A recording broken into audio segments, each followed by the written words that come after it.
Korea's election and the start of a new administration has been the news headliners around the world. Front and center were President Moon's North Korea policies and what approach he'll take diplomatically with Seoul's important neighbors and allies. For details, let's turn to our Lee Ji-won.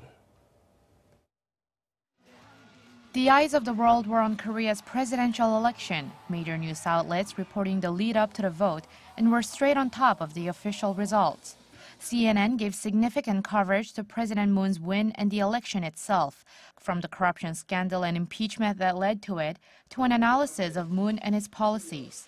Noting that Moon has been a strong proponent of the Sunshine Policy, referring to the late President Roh Moo-hyun's attempt to improve relations with the North, CNN hinted a possible easing of tensions on the peninsula. USA Today also pointed out Moon's support for that policy and the possibility of discord between Seoul and Washington over how to deal with North Korea. Wall Street Journal took a more critical tone about Moon's willingness to talk to the North. Japanese media called the election a regime change after 9 years of conservative rule, but many also raised concerns that ties between South Korea and Japan could become further strained. NHK mentioned Moon had pledged during the campaign to renegotiate the deal reached in 2015 over Tokyo's historic wartime sexual enslavement of Korean women. NHK said that would make ties worse.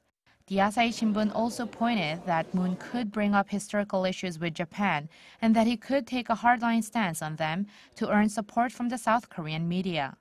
Chinese outlets also devoted a significant time to reporting on Korea's new leader, expressing hope for a better future between the two.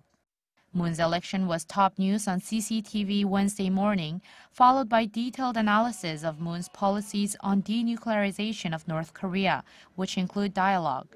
A state-run news website said Moon is someone to take seriously and that it expects the new administration to send a special group to China to resolve the two countries' dispute over THAAD.